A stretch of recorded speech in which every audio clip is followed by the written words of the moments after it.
The views expressed are not necessarily those of KSCJ and Powell Broadcasting Company. This program is not intended to replace the advice of doctors or other clinical providers. Consult with your practitioner to ensure the proper course of action for you. Welcome to When Things Aren't Going Well on AM 1360, FM 94.9 KSCJ. This program is dedicated to your mental health wellness and brought to you by Family Services, a United Way partner agency. Here's your host, Art Silva. Good morning, Siouxland. I'm Art Silva, and welcome to When Things Aren't Going Well. This show is dedicated to your mental wellness and how you can help yourself navigate the daily highway of life. Our show is brought to you by Family Services, a United Way partner agency serving the Siouxland community. Our topic today is how holidays affect your mental wellness. Joining me today from Family Services are Chief Operating Officer Brenda Geisinger and Clinical Therapist Christy Spicer. Good morning, ladies. Good morning. Good morning. Well, our topic is how holidays all affect mental wellness. And, we got that old rule, after 3 days, family and fish start to smell the same. And here we are just after Thanksgiving. So, let's talk about that. And, Christy, why are holidays tough on mental wellness?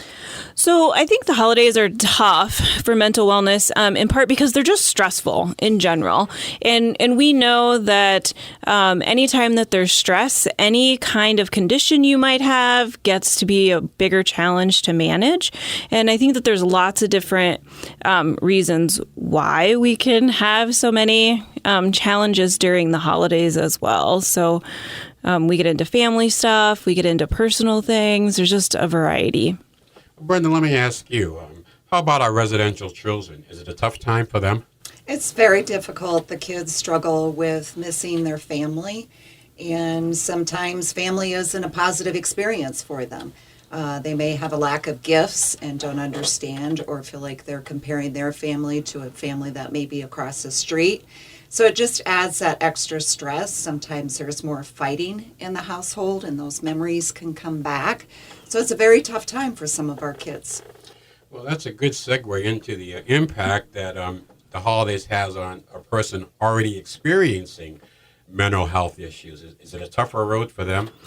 It definitely is. I think, as Brenda kind of talked about too, a lot of things get brought to light for a person, whether it's a child or an adult. And so if you're struggling with depression and then suddenly you're realizing you're lonely and you're missing out on things, or people aren't treating each other the way that they're, would like to be treated or should be treated, I think that can really increase that. And also anxiety. There's a lot of anxiety connected to the holidays for lots of different reasons for different folks. And so I think that can really bring anxiety even further up for people. I'm going to add a humorous story. So this weekend I thought I'm going to break the tradition and put up my tree like now because I wanted to de-stress. So I put up my tree. I'm impressed. And I put on the lights backwards. So the plug-in part is at the top of the tree instead of at the bottom. And what was supposed to de-stress me added a whole other level.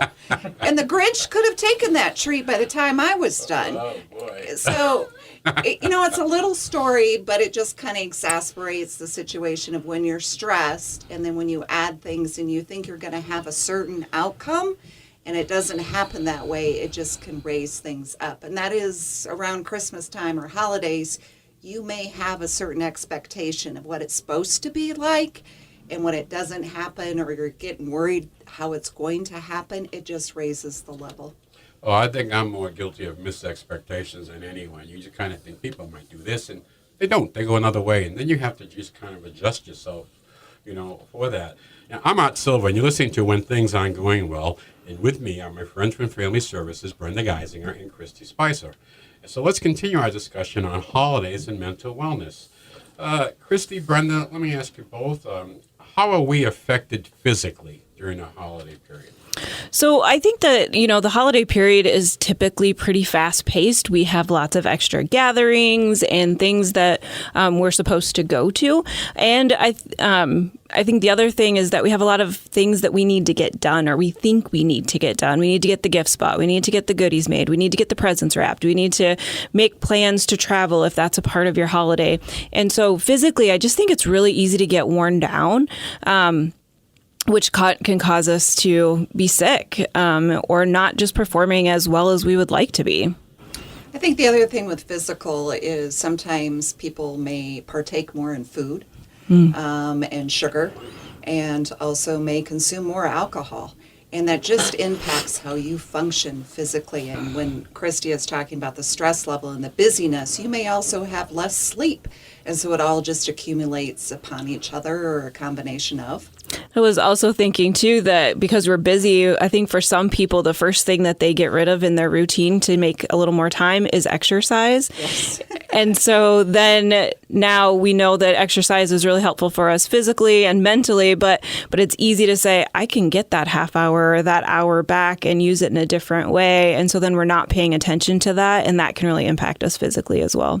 I think the exercise I remember at the Thanksgiving table was, okay, on three, everybody loosen your belt loop, one loop, but it's tough because you got a lot of things going on.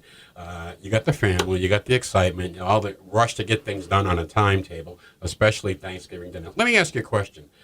Was your mother able to sit down at dinner time with everybody at the same time, or you're always waiting for her to join the table? Just curious. Well, my family's always did buffet style, so it was always this, like, everyone was arriving sort of at the table and, one by one kind of a thing.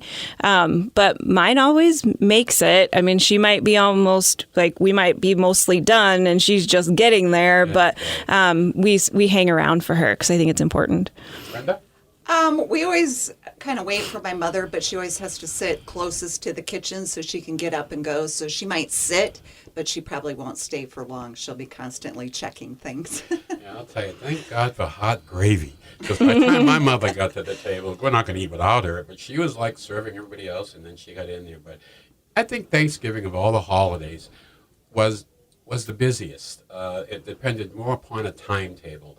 It kind of came and went quicker, I would say, than Christmas or New Year's, because you kind of had a week there. But Thanksgiving, I learned something interesting, that it's the most traveled holiday. It's not Christmas, it's Thanksgiving. So, and then I also learned another thing. Happened to be out at Steinbeck's on a Wednesday night before Thanksgiving. A lot of people come home to see their friends, so order your dinner early on the night before Thanksgiving. But it's a good time, and you touched on something, Brenda, and we'll get to it in the second half of our show when we talk about some of the solutions, and that's expectations, having the right expectation, and you wish a lot of things go the right way, but maybe that's where the problem starts. It's not a good expectation. There always seems to be something that's going to go wrong around the holiday time. It's perfect time for Murphy's Law. So I think we're trying to reduce the stress. It's built into the holidays, and it just isn't cured by turkey. So let me ask you about the mental effects of the holidays. What does it do to our minds? Well, I think that we have, we kind of talked about like depression and anxiety can kind of go up. I think another thing I think about too is that we can spend that time kind of wishing and hoping for some things, and sometimes they're not always realistic. And I think that can really wear a person down and can really have a big impact on them mentally.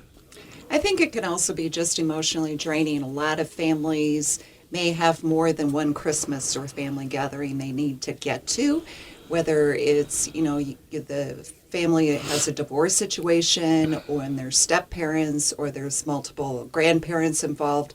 So you may interact differently with one set of family gathering than another, and the anxiousness and the stress of all of that and balancing and the emotions might come up when you're engaging with those family members again. I get a lot of good feelings around Thanksgiving when I see the news about what people do to take care of other people less fortunate. Restaurant downtown, I think it's Rebo's, has fed families on Thanksgiving for a long time. We can see the other dinners, whether it be the Salvation Army or whatever. So it seems to be the holiday that we really kind of come out and be thankful. We talked last weekend about an attitude of gratitude going into the holiday season, and to look at it in a very positive way and be thankful for what we do have, because anything is compared to what. But I kind of look at those nice things. A lot of good things happen around the holiday time that bring our spirits up also. So when we're trying to talk about things that can take us down, there are a lot of good things that we see out there happening. That's very reinforcing that things are going well for us on the holiday. So we haven't talked about weather yet, but we'll get to that in the second part of the show, because that's always that unknown variable out there, where we talked about people traveling more than any other holiday. Well, we're looking now at weather being an issue right across the whole country. So this is a really good conversation, and we're coming up on our break, so please don't touch that dial. We'll be right back when things aren't going well, right here on KSCJ. Let's face it happens to all of us. However, the pandemic has compounded all of our lives and activities. Even the simplest tasks seem harder. Hi, I'm Brenda Geisinger, the Chief Operating Officer at the Boys and Girls Home and Family Services. Family Services is a United Way partner agency serving children and families of our community, and we're here to help. If you'd like to learn more about Family Services, please contact us via email, website, Facebook, or phone Mary Pickens. At Family Services, we change lives. Welcome back to When Things Aren't Going Well on KSCJ. Here's Art Silva. Welcome back to When Things Aren't Going Well. I'm Art Silva, along with Brenda Geisinger and Christy Spicer from Family Services, and we are discussing how holidays affect mental wellness. So let's continue our discussion. Cindy, Brenda, we've talked about some of the issues that can throw us off course. How can we get through the holidays? Any tips, coping skills? Christy? Yeah, I think there's lots of things that we can do to get through the holidays. I think one of the things that I think about right off the bat is where's your flexibility? So I think that that's something to think about, because we have our expectations. We've kind of talked about that, and we're hoping for certain things to happen or not happen, as the case may be. And sometimes we just have to be ready to kind of go with the flow. And at the same time, being ready to go with the flow, know your limits, and you can set some boundaries. I know that it's not good for me to be with my family for more than 3 days or something like that, like you said at the beginning of the show. And so plan your travels according to how long you kind of know is good and healthy for you to be around other people, and the stress that sometimes comes with the larger gatherings. I think it's okay to set limits too on gift purchasing. What are you going to buy and not buy? I am very guilty of having my presents all bought, and then I go out and see something. I'm like, oh, that's really cool. My child would like that. And then adding it to the list. And then I feel bad because the other ones don't have as much, and just keeps growing. And so really what Christy's talking about, setting a limit. This is what I'm going to do, and you stick to that plan. Whether it's how much time you spend with someone or how much you're going to spend on gifts, what are your expectations, and then sticking to those boundaries. Well, that is one of the stresses of holiday season, particularly Christmas, can be the financial side of it. And setting that budget and going through, getting your presents. So yeah, that's so you can eliminate stress just by some good budget planning and hold it to that limit there. So let me ask you about this before I get off this topic. Does Black Friday cause stress? You know, I mean, I don't do that. Just to me, it's like, oh, okay, it must have passed. I didn't feel any different. But some people really get into Black Friday. I think it depends on who you are and what your perspective is, and all of that. I know that my sister is a Black Friday shopper. She lives for Black Friday, I would say. So for her, it's like this really exciting day of the year. She plans for it. It's just it's an event, right? It's an event. But other people find it very stressful to go out amongst the crowds and to think about getting that deal that they might be looking for. And so I think it is about knowing yourself and knowing, is that something that you really want to do? Is it something that fits with your personality or not? And then, kind of sticking to that. I oftentimes think about that if I didn't find the gift or it wasn't in my price range, then it just wasn't meant to be the gift for that person. And there is something else that's going to be just as good. And so I think kind of keeping that in mind will keep the people home that don't enjoy being out in the crowds. I got to tell you, we're looking at Christmas presents this year, and I just heard this morning on the radio that one of the most requested presents is the PS5, the new PlayStation 5, and Walmart had an ad on that they're going to have them on Black Friday. They're not on sale, but they're going to have them. They put the older model on sale. Can you imagine what that's going to bring out to stores, just the availability of this product? It's so doggone hot. So I always look at Black Friday, not what the gifts were, did we behave ourselves in the store? Did we just kind of like go crazy and just, for lack of another phrase, just act irrational all during that time, Brenda? I think it's also important for people to remember it's not the gift itself that makes you connected to one another. It's why you're giving the gift. It's appreciation and love and caring, and that you recognize them as being important in your life. So whether it's the hottest and newest, greatest toy or gift, just remember that keep it within your budget, and it's really about the connection to the person. It's not the value of the gift. Well, I got to tell you, when we take a look at Christmas time, there's some real neat stuff out there, and it's changed for me. I think it's a lot for the adult when your child is smaller. I think it's a lot more fun for me, anyhow, because you get a chance to see those packages open up and eyes get wide and just have fun. Even playing with their toys, what the heck, but it's a great time of year. I do think, Brenda, you're exactly right. It gets back to the relationships. It's a time of year for those 6 weeks between Thanksgiving and Christmas and New Year's that we can just sit back and really appreciate family and friends. And I'm stressing that because we've been through a tough period of time that is really, our family and friends are getting kind of redefined. Are we being a good friend? Are we being a good family member? Are we looking to help out? And I think that type of participation helps with everybody's mental wellness. You don't bring drama to the party. Come on and let's be flexible, as you said, Christy, and let's try to get along. Let's for these next couple of hours or 2 or 3 days, be accepting. Just be a little more accepting of a different perspective, a different point of view, with the knowledge that it's all going to come to an end shortly. We're gonna be leaving. But I think it's just a great time once a year to get ourselves feeling good about let's reach out, let's be a little more patient, let's see what we can do to make this the best holiday we can. And I think that's something when you look at it, we walk into the holiday season saying this is going to be the best Thanksgiving, or let me get this over with. Some holidays can be very special and can be awkward. Can you remember the time you two ladies first brought your soon-to-be significant other home, and was it during the holiday? I don't remember if it was at the holiday time. Gosh, that was a long time ago, Art. I think, when people have to introduce someone to their family, you always think, oh, behave, Mom, or behave, Dad. There's that extra layer. But again, you just have to remember, be real, be present, and be kind. And I think the last year and a half, 2 years has really put that in perspective, is how we connect with one another. And it's okay if, your brother burps at the table, to laugh it off and just remember we're all human and let's be kind. I got to tell you that you can have fun at the table. And I think recognizing the different personalities in your family, play to them. I mean, you might have someone, Brenda, I know that you play the piano. If you were at my Thanksgiving dinner, I say, hey, Brenda, how about a few tunes? At Christmas time, I'm sure you're in demand to go and play. Those are the things, the talents that we bring to our family, and everybody out there has a talent. Some people are great storytellers. Some people are great listeners, and they're great with the younger kids. So I think look forward to the family time this year. If you can't look forward to it and going home and having a good time, don't go. I mean, add to it, don't take from it.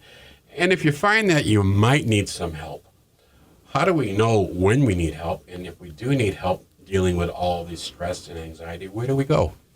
So I think the important thing to kind of keep in mind is with that, and to think about when you're considering whether or not you need some extra help with maybe some depression or anxiety or something else, is how long has it been going on for you? If it's just kind of for 2 weeks and you feel like you're getting yourself back to where you were before, you're probably on the right track. You've probably done some things to help yourself get going again, and you're doing all right. Kind of a general rule is if it's sticking around for longer than about 2 weeks and you've gotten through the event that maybe was behind your feelings, then it's probably time to think about reaching out. And you might start with a reach out even quicker than 2 weeks with a friend or a family member that you trust, like, hey, I'm feeling this way, and want to talk about it a little bit. But if it gets to be more than a couple weeks and you've gotten through that thing, maybe it's time to think about, seeking out a therapist or talking to your doctor about how you've been feeling. That's good, important news. You don't have to feel this way. So, I mean, that's a great tip we're going to leave you on for this show and where to go and where to get some help. And you can certainly give us a call at Family Services.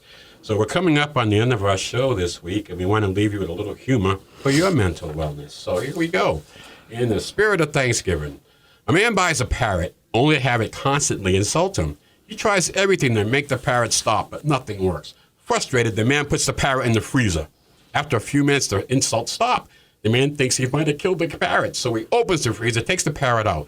The parrot is shivering. It stammers, "Sorry for being rude. Please forgive me." Then after a moment, the parrot softly asks, "What exactly did that turkey do?" In the spirit of Thanksgiving, we want to thank you. And thank you, Brenda. Thank you, Christy. And thank you for sharing your expertise with us today. And also thanks to our listening audience for joining us this morning. A shout out to fire, the police, fire and rescue doctors, nurses, service members, and all those who are away from the family table this past Thanksgiving. Thank you for your service. And to all those feeling the pain because your football team lost, be thankful that we were able to have a game this year due to the pandemic, and better luck next year. We'll be back next Saturday morning at 7 right here on KSCJ 1316 AM and 94.9 FM, and we'll discuss children with intellectual disabilities. Don't forget to do your homework this week and have a good laugh. It's good for the soul. Have a great week, and may the sun shine on you. Happy trails to you until we meet again.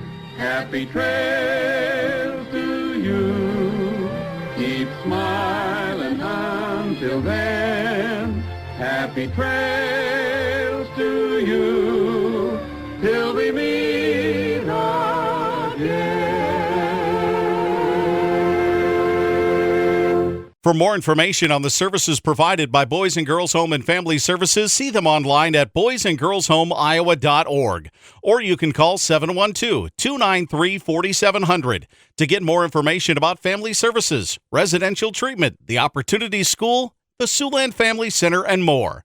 At Boys and Girls Home and Family Services, we change lives. We change lives. We change lives.